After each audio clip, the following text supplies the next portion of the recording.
Nos capítulos anteriores, foram feitas várias citações concernentes ao espírito humano. Este é um conceito muito importante que todos os cristãos deveriam entender.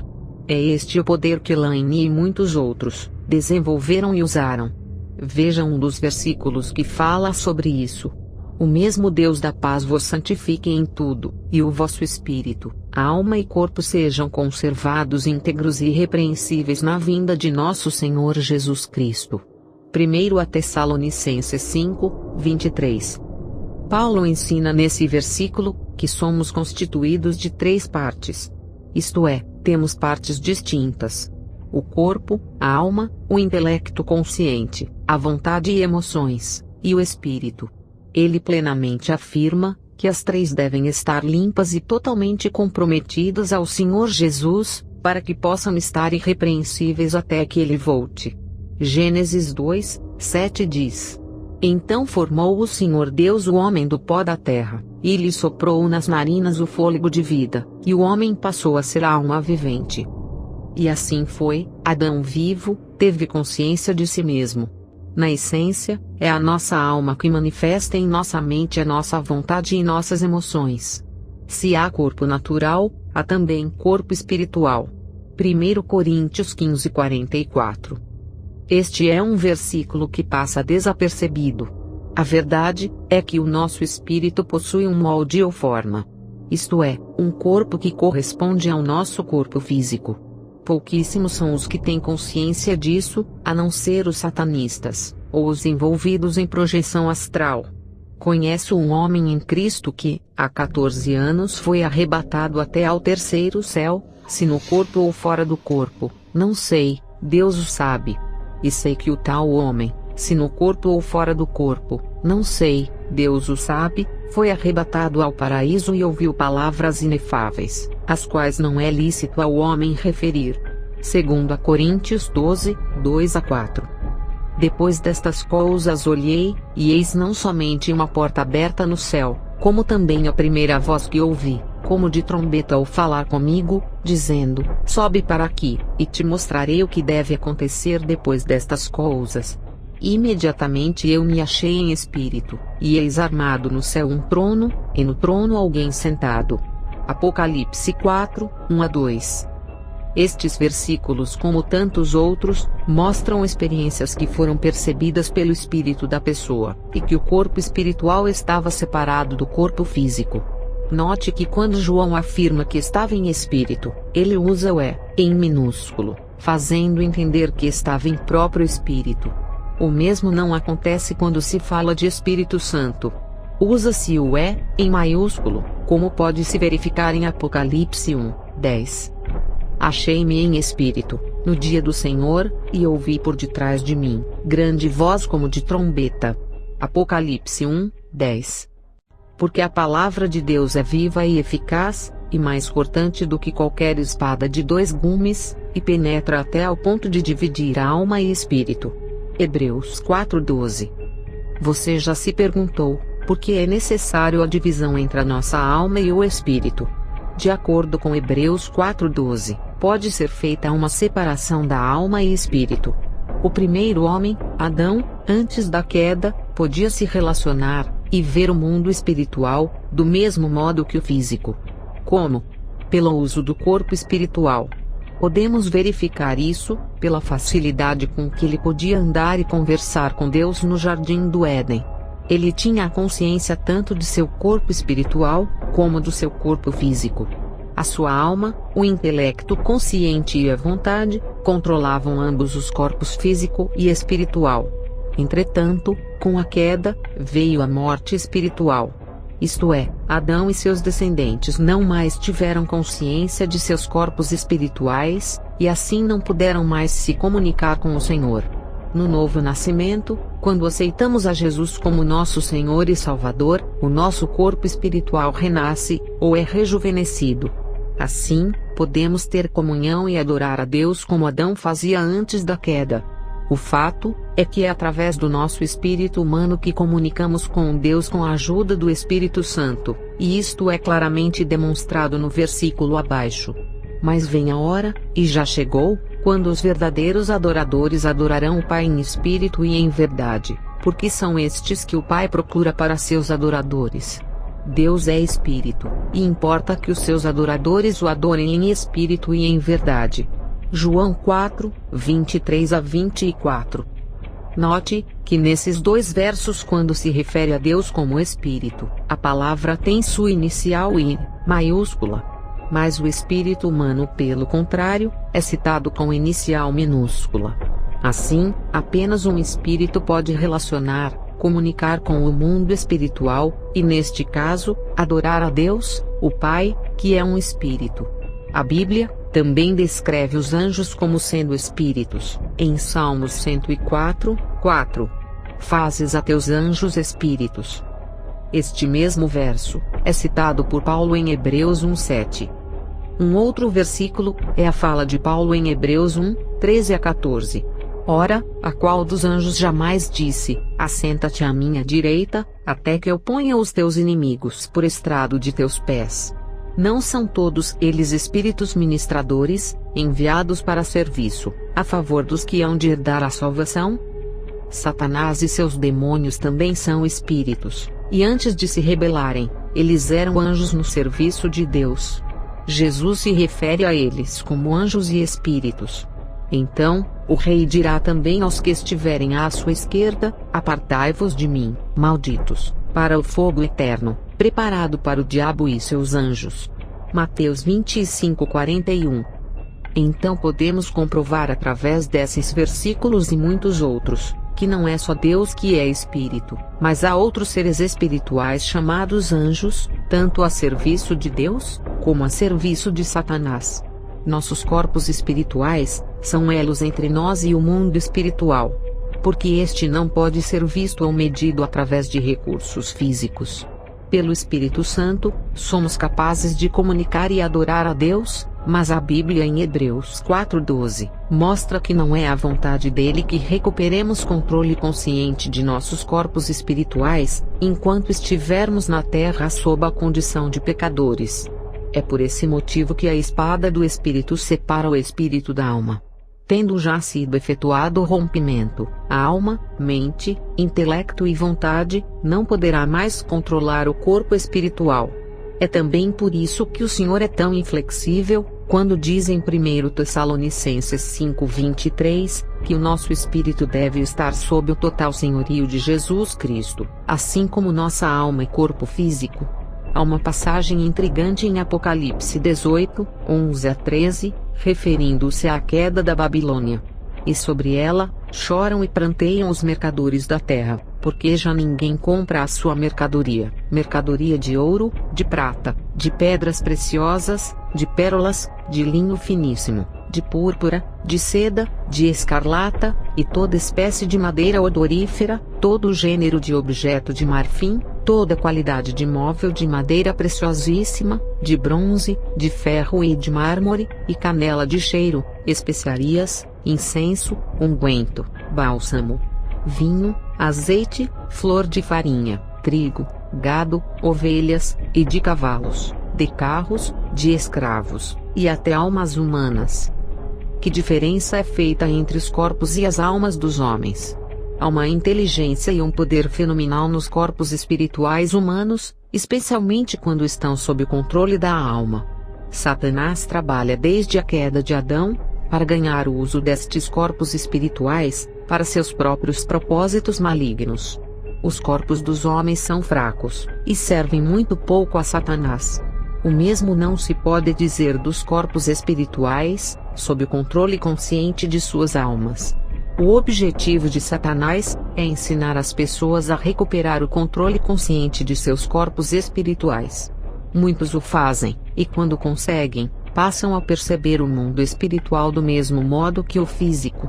Assim conversam livremente com os demônios, conseguem sair de seus corpos físicos usando os corpos espirituais. Vão a lugares, e conseguem fazer certas coisas, que para a média das pessoas é encarado como poder sobrenatural. Foi com seus corpos espirituais, que as bruxas e bruxos atiraram Noseu e Elaine contra as paredes, e pelo quarto, sem estarem presentes fisicamente. Éramos incapazes de vê-los, porque os nossos olhos físicos não podem ver o espiritual. Deus não quer que seus filhos controlem seus corpos espirituais dessa maneira. Se o fizéssemos, não só estaríamos totalmente abertos às tentações do pecado, não seríamos integralmente dependentes de Deus, e também estaríamos constantemente conscientes de Satanás e seu reino.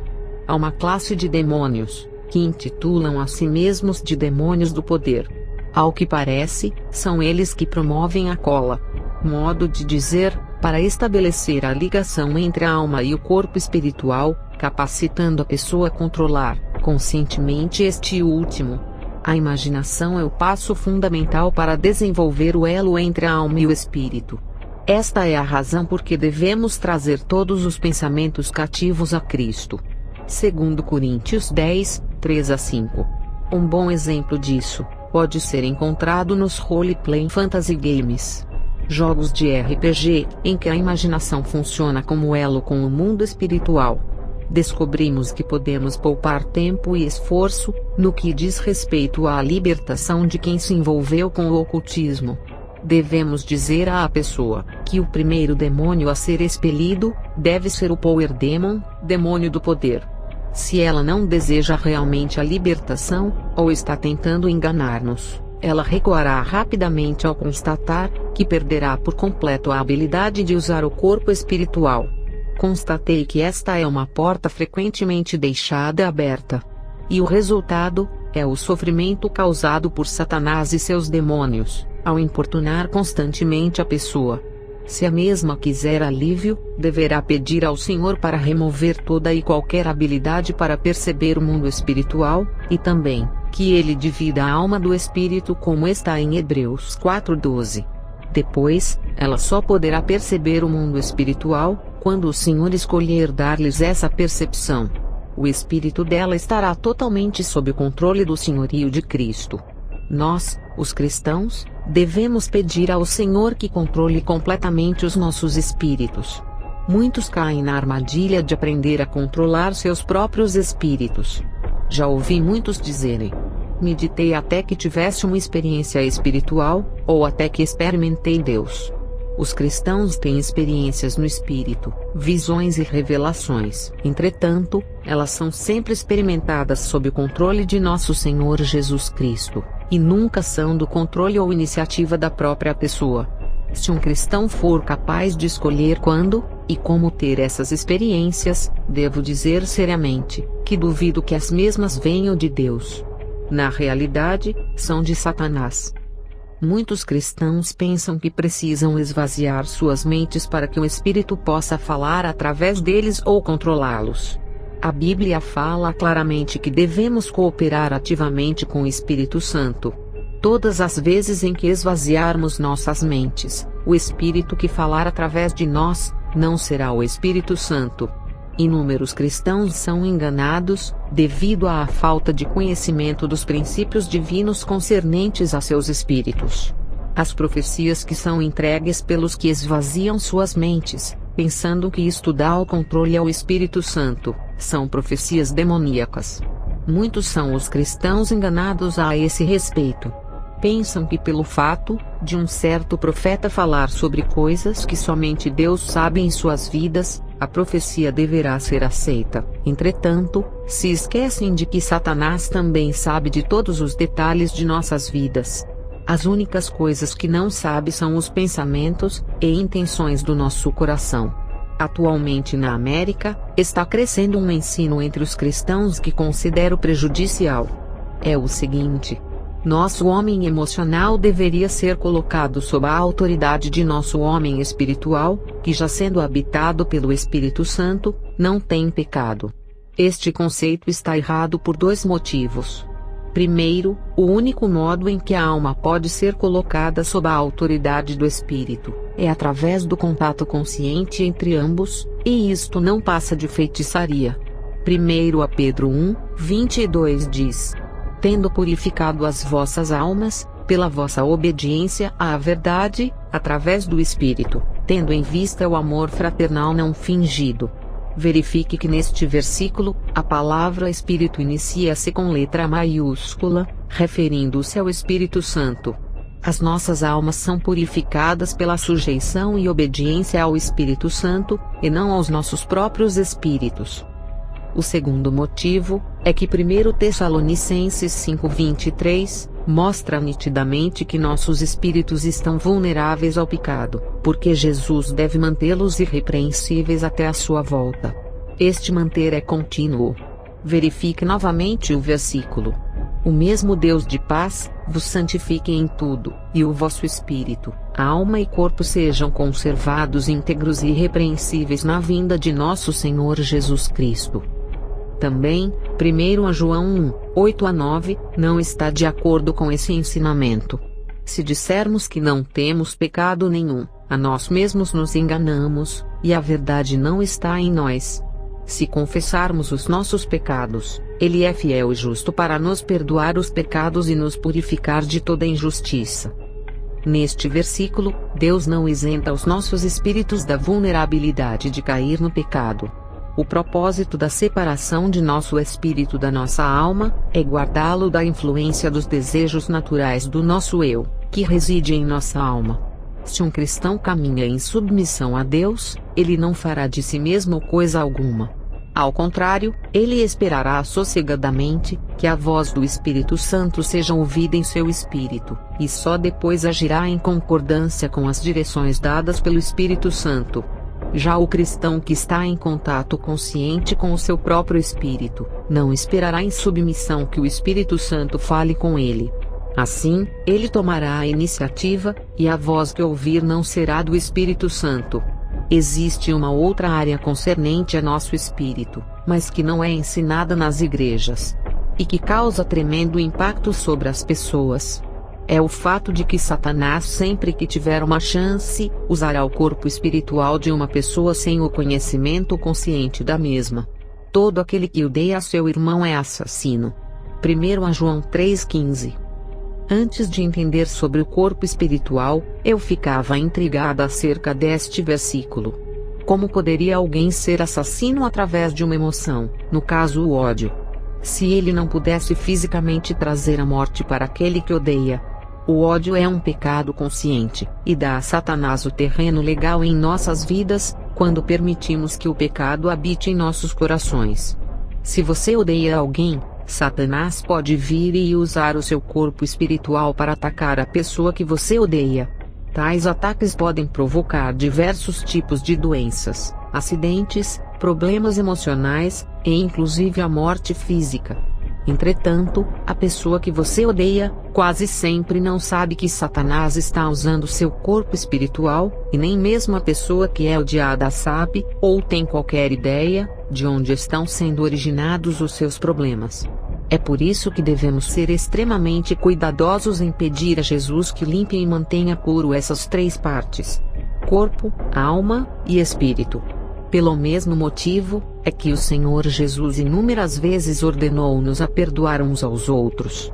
O perdão estabelece um ponto final para o ódio. Resumindo, nós, os cristãos, devemos pedir ao Senhor regularmente que limpe os nossos corações de todos os pecados. Cria em mim, ó Deus, um coração puro, e renova dentro de mim um espírito inabalável. Salmos 51:10. Novamente, observe a letra E em minúsculo, da palavra espírito neste versículo. É óbvio que o pecado no coração de Davi afetava também o seu espírito. Uma excelente descrição de experiências pessoais de alguns cristãos, que foram terrivelmente afetados pelo ódio de outros cristãos, pode ser encontrada no livro O Poder Latente da Alma, de Watt Shimney.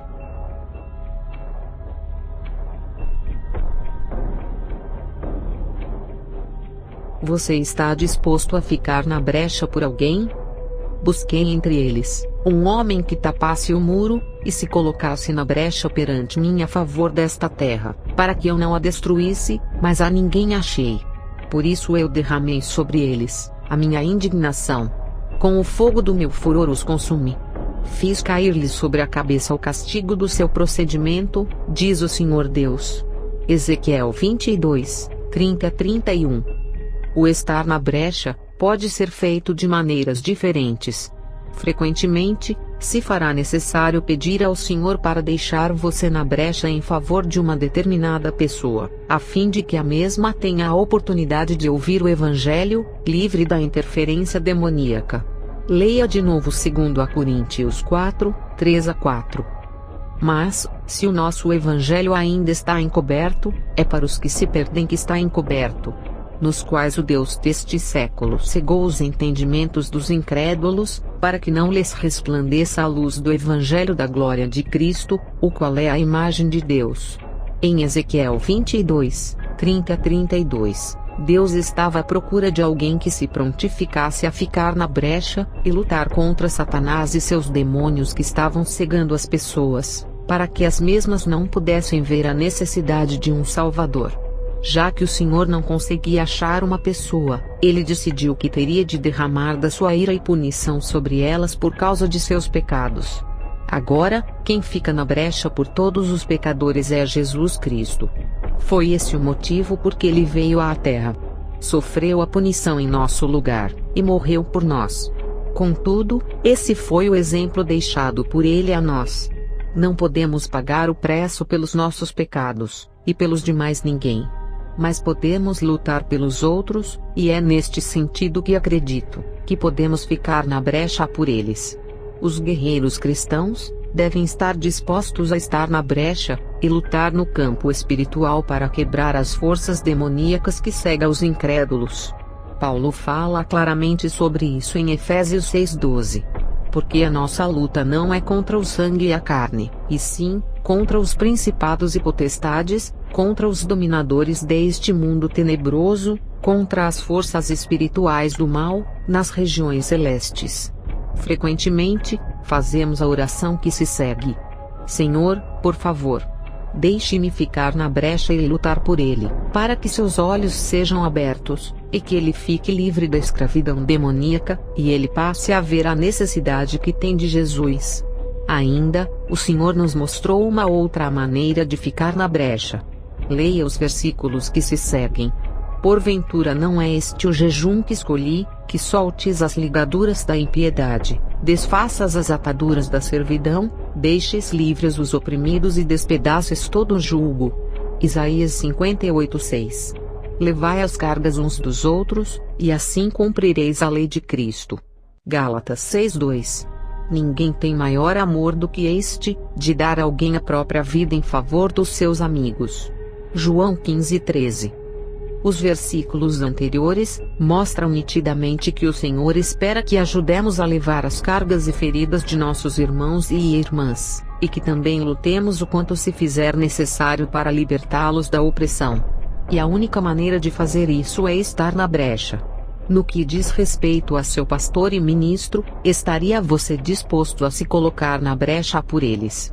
Se realmente estiverem pregando sobre Jesus, e expondo a Satanás como devem, eles sofrerão todo tipo de oposição. Os servos do diabo camuflados de cristãos, irão atacá-los com seus corpos espirituais e demônios, todas as vezes em que tentarem falar, e em muitas outras ocasiões também. Estes satanistas com frequência ocupam cargos de destaque nas igrejas. Há uma urgente necessidade de jovens que se disponham a ficar na brecha por seus ministros, e que também peçam ao Senhor que os deixe lutar por eles. Em outras palavras, quaisquer ataques demoníacos direcionados ao pastor, deverá primeiro ir contra você. O que significará sofrimento tanto físico, como emocional. Pode ser que você não consiga ir à igreja todos os domingos por estar muito doente. Poderá sofrer acusação falsa dos membros de sua igreja tipo: você está doente porque não está indo à igreja. Diante disso, estaria disposto a sofrer uma acusação dessas, e não se defender por ter que guardar silêncio a respeito do seu sumiço? Estar na brecha por alguém, é um modo de dar a própria vida por um amigo. Quero esclarecer uma coisa. O fato de ficar na brecha, não significa aceitar o que vem dos demônios. O propósito é ficar no poder de Jesus Cristo, e você não deverá aceitar as doenças, ou quaisquer formas de opressão. terá que rejeitar toda a opressão demoníaca no nome de Jesus Cristo, e proibir que a mesmo aflija, assim como a pessoa por quem estiver lutando. Em primeiro lugar, esse é todo o propósito de se estar na brecha.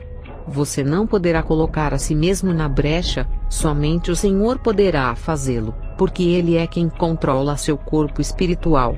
O que precisa fazer, é pedir que Ele o coloque na brecha conforme a vontade dEle. Deve estar disposto a permitir que o Pai o use como quiser, para beneficiar outra pessoa. Você não pode decidir como será usado. Deixe-me esclarecer uma coisa. Raramente você estará consciente de que está na brecha, isto é, porque Deus tem o controle total de nossos corpos espirituais. Não vemos o mundo espiritual, do mesmo modo que o físico.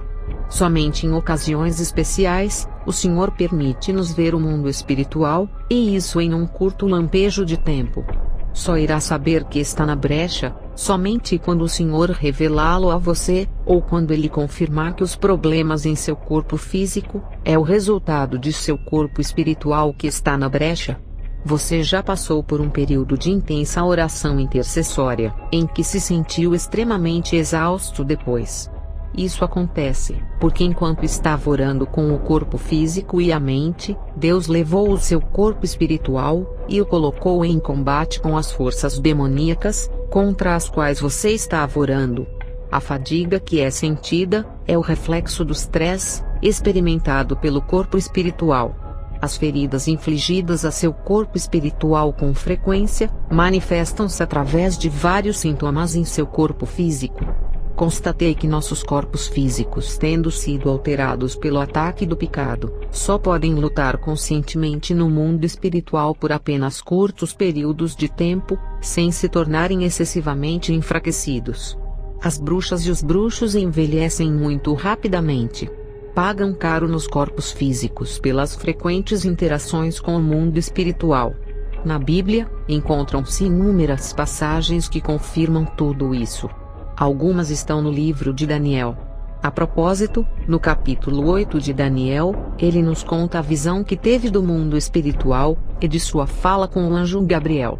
Ao final da experiência, ele diz: Eu, Daniel, enfraqueci e estive enfermo alguns dias, então me levantei e tratei dos negócios do rei.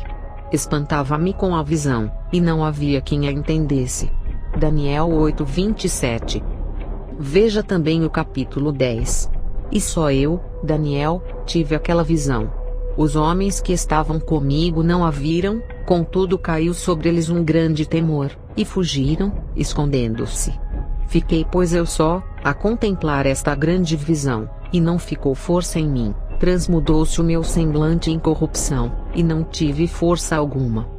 Contudo ouvi a voz das suas palavras, e ouvindo o som das suas palavras, eu caí sobre o meu rosto num profundo sono, com o meu rosto em terra. E eis que certa mão me tocou, e fez com que me movesse sobre os meus joelhos e sobre as palmas das minhas mãos. E me disse: Daniel, homem muito amado, entende as palavras que vou te dizer, e levanta-te sobre os teus pés, porque a ti sou enviado. E falando ele comigo esta palavra, levantei-me tremendo. Então me disse: Não temas, Daniel, porque desde o primeiro dia em que aplicaste o teu coração a compreender e a humilhar-te perante o teu Deus, são ouvidas as tuas palavras, e eu vim por causa das tuas palavras. Mas o príncipe do reino da Pérsia me resistiu 21 dias, e eis que Miguel, um dos primeiros príncipes, veio para ajudar-me, e eu fiquei ali com os reis da Pérsia. Agora vim, para fazer-te entender o que há de acontecer ao teu povo nos derradeiros dias, porque a visão é ainda para muitos dias. E falando ele comigo estas palavras, abaixei o meu rosto para a terra, e emudeci. E eis que alguém, semelhante aos filhos dos homens, tocou-me os lábios, então abri a minha boca, e falei, dizendo àquele que estava em pé diante de mim: Senhor meu, por causa da visão sobrevieram-me dores, e não me ficou força alguma. Como, pois, pode o servo do meu senhor falar com o meu senhor? Porque, quanto a mim, desde agora não resta força em mim, e nem fôlego ficou em mim. E aquele que tinha aparência de um homem, tocou-me outra vez, e fortaleceu-me. Daniel 10, 7 a 18. Batalhar com os nossos corpos espirituais causa um tremendo desgaste em nossos corpos físicos. Quando lutamos contra as forças demoníacas, usamos o corpo espiritual ao invés do físico. É por esse motivo que Paulo diz que a nossa batalha não é contra a carne e o sangue. Não podemos lutar no mundo espiritual usando o corpo físico. Entretanto, os dois estão ligados por Deus. Assim, o que acontece ao corpo espiritual afeta o corpo físico.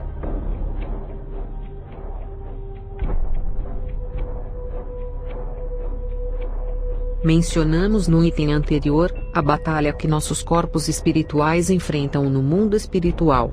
Este é um conceito difícil de assimilar, porque está completamente fora do nosso controle, e é raramente percebido. Por favor, gostaríamos que entendesse que ainda estamos aprendendo sobre tudo o que se refere a essa área.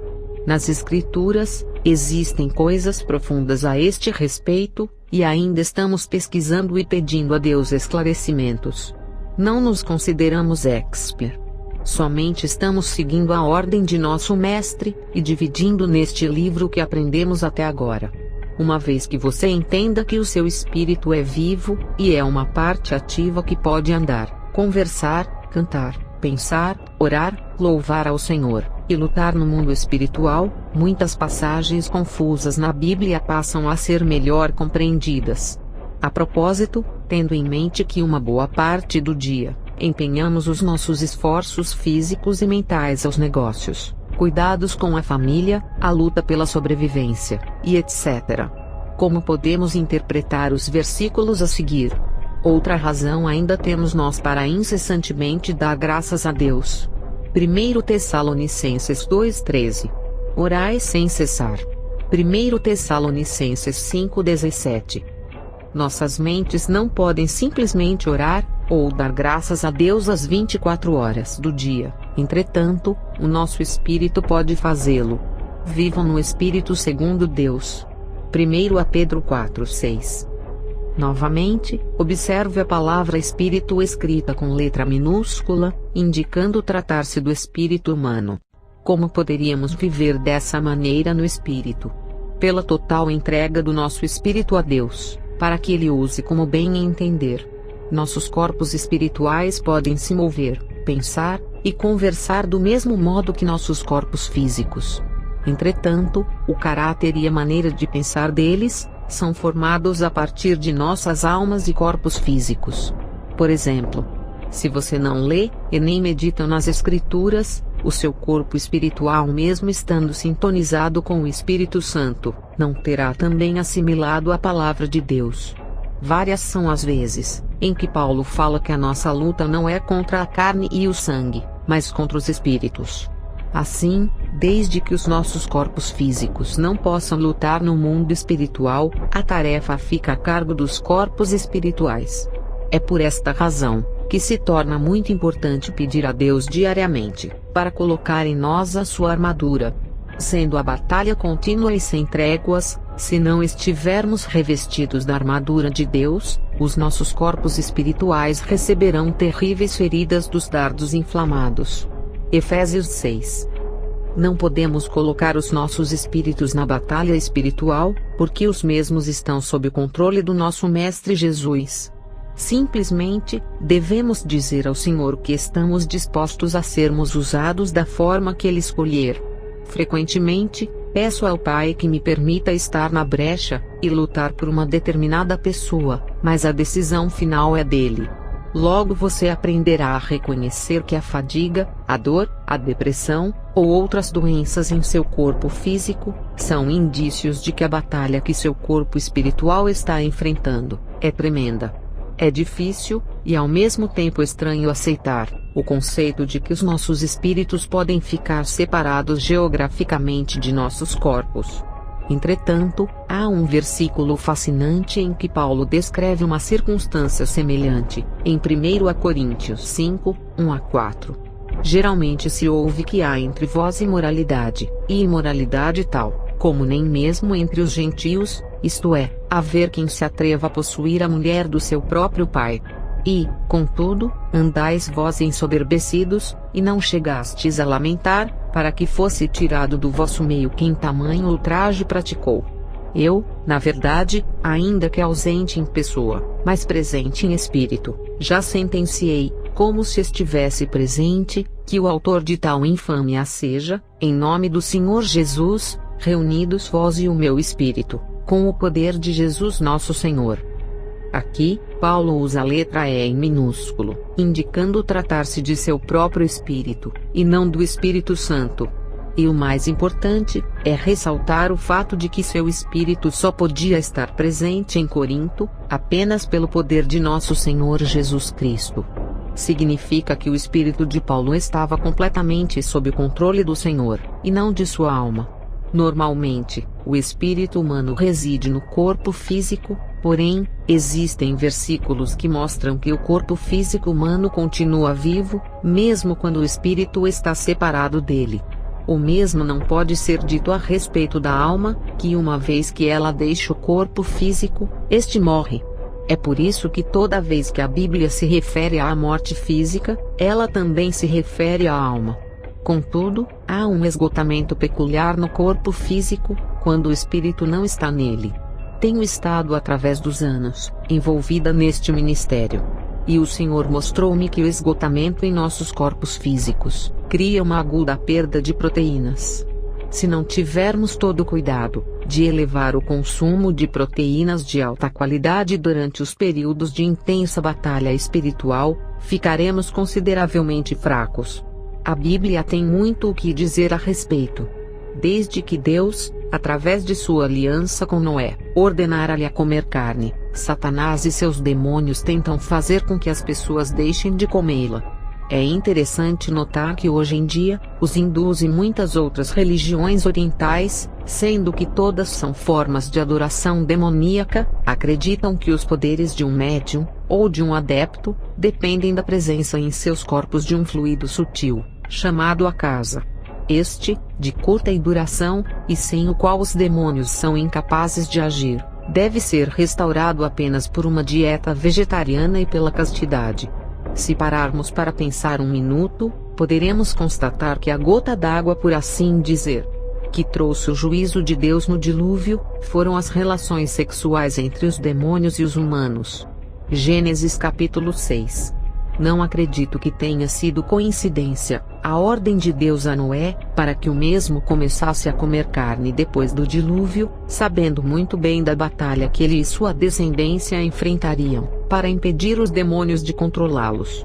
À medida em que estudamos o Velho Testamento, e as leis dadas por Deus a seu povo, descobrimos que os guerreiros espirituais naqueles dias, eram os levitas de Israel.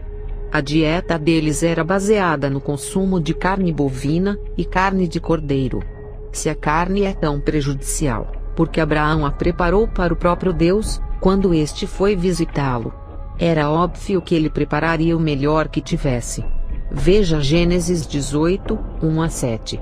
Quando lemos sobre os renomados guerreiros do Velho Testamento, descobrimos que a cada vez que antes de enfrentarem uma grande batalha, Deus preparava-os com o consumo da carne. Veja, por exemplo, o menu providenciado pessoalmente por Deus para Elias, durante o período em que o mesmo se preparava para enfrentar os profetas de Baal. Veio-lhe a palavra do Senhor, dizendo: retira-te daqui, vai para a banda do Oriente, e esconde-te junto à torrente de Querite, fronteira ao Jordão. Beberás da torrente, e ordenei aos corvos que ali mesmo te sustem. Foi, pois, e fez segundo a palavra do Senhor. Retirou-se e habitou junto à torrente de Querite, fronteira ao Jordão. Os corvos lhe traziam pela manhã pão e carne, como também pão e carne ao anoitecer, e bebida da torrente. 1 Reis 17, 2-6. O Senhor falou diretamente a Paulo sobre isso, no Novo Testamento. Ora, o Espírito afirma expressamente que, nos últimos tempos, alguns apostatarão da fé, por obedecerem a espíritos enganadores e ensinos de demônios, pela hipocrisia dos que falam mentiras, e que têm cauterizado a própria consciência, que proíbem o casamento, exigem abstinência de alimentos, que Deus criou para serem recebidos, com ação de graças, pelos fiéis e por quantos conhecem plenamente a verdade, pois tudo que Deus criou é bom, e, recebido com ações de graças, nada é recusável, porque pela palavra de Deus e pela oração, é santificado. 1 Timóteo 4, 1-5. Tenho examinado cuidadosamente os livros de medicina. E a despeito de toda a publicidade, não existem boas pesquisas que comprovem que a carne vermelha seja prejudicial. Estou referindo-me à carne magra, e não à gorda. Que o Senhor dissera aos israelitas para não consumir quando deu-lhes a lei. De fato, muito trabalho tem sido feito, para mostrar os méritos dos suplementos proteicos, na prevenção de diversas doenças. Contudo, Satanás, tendo um certo controle no campo da medicina, torna-se extremamente difícil conseguir que uma percentagem dos médicos preste qualquer atenção a esses méritos, e à necessidade dessas proteínas. Supondo que você pare para fazer uma avaliação, descobrirá que a base dos programas alimentares ou de qualquer uma outra moda no campo da alimentação, é a abstinência de carne. Isto não é por acaso. Faz parte do plano cuidadosamente esquematizado por Satanás. Ele sabe muito bem da necessidade de proteínas no nosso corpo, e do tremendo esgotamento causado nas batalhas espirituais. Se ele puder impedir que os guerreiros de Deus comam carne, isto lhes causará fraqueza intensa, e doenças pela falta de proteína. O corpo rapidamente perde a capacidade de lutar contra as infecções, quando está desprovido de proteínas. Hoje, inúmeras pessoas morrem desnecessariamente, porque os médicos na medicina moderna não suprem suas taxas de consumo de proteínas. Descobrimos que nos períodos de intensa batalha espiritual, se faz necessário comer carne pelo menos 2 vezes ao dia. Se não o fizermos, rapidamente perdemos as forças, e ficamos fisicamente doentes. Trabalhei com muitas pessoas que, sob intensos ataques de bruxaria, se tornaram excessivamente enfraquecidos e até mesmo adoeceram. O fato é que elas não estavam cientes dos princípios concernentes à necessidade de ingerirmos proteínas. Entretanto, inúmeras foram as que apresentaram melhoras, quando aumentaram a quantidade de carne em suas dietas. Não se esqueça de uma poderosa arma quando estiver experimentando dores, depressão e exaustão devido a batalhas espirituais. Estou me referindo ao louvor. Nunca esquecerei a noite em que o Pai ensinou-me essa lição. Eu tinha ido para a cama, entretanto, eu era incapaz de dormir. Eu revirava-me nela, estava profundamente deprimida, exausta, com muita dor, e tudo parecia-me impossível. Na realidade, o que eu fazia no momento era sentir pena de mim. De repente, o Pai permitiu-me ver que eu estava numa batalha. Isto é, o meu corpo espiritual. Contudo, eu não estava lutando, estava no chão rodeada de demônios, e eles zombavam e atiravam pedras em mim.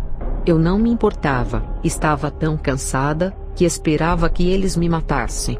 Não queria viver. Não havia para onde correr. E a única saída para aquela situação, era levantar e lutar. Porém, estava cansada e deprimida demais para fazê-lo.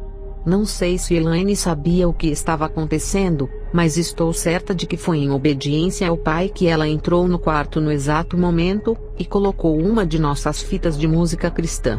A verdade é que eu não estava com humor para ouvir música, principalmente hinos de louvor. Ela não disse nada. Tão somente assentou-se e ouviu a fita. E assim, gentilmente e persistentemente, o Espírito Santo mostrou-me como estava errado em ficar naquela autocomiseração. Novamente, fico maravilhada com o amor e a graça do Senhor, quando nos encontramos prostrados e desfalecidos. Em resposta a esse amor, mesmo não conseguindo lutar, comecei a cantar acompanhando a fita, e pude ver que no mundo espiritual eu me firmara sob os pés, e dissera aos demônios que, independente do que fizessem comigo, eu iria louvar o Senhor pelo incrível amor dele para com a minha vida. Levantei a cabeça e os braços em direção aos seus, e meu coração podia sentir tanto no corpo físico como no espiritual, o amor, a adoração e o louvor. De repente, no mundo espiritual, uma luz brilhante me cercou, e vi um por um dos demônios caírem ao chão, e depois esgueirarem-se na escuridão. Satanás e seus demônios não podem suportar quando louvamos ao Senhor. Estou segura de que foi esta a razão de Paulo ter escrito o tão divulgado versículo de 1 a Tessalonicenses 5,16. Em tudo dai graças. Por favor, observe a palavra em, e não por. Assim, por pior que sejam as circunstâncias, e por maior certeza que tenhamos de que Satanás e seus demônios nos cercam, devemos louvar ao Senhor. Isso fará com que a fonte de nossos problemas, Satanás, rapidamente perca a força, e seremos mais e mais abençoados. Lembre-se, quando estiver em uma luta espiritual, todas as armas descritas na Bíblia são válidas. Podemos dizer o mesmo sobre as táticas de guerra mencionadas na Palavra de Deus. Os salmos são de grande ajuda. Não se esqueça de pedir ao Pai para firmar os seus pés sobre a rocha que é Jesus. Do mesmo modo, no que diz respeito à sua retaguarda, o Senhor irá mostrá-lo passo a passo o que deverá ser feito. Você está disposto a servir o Senhor desta maneira?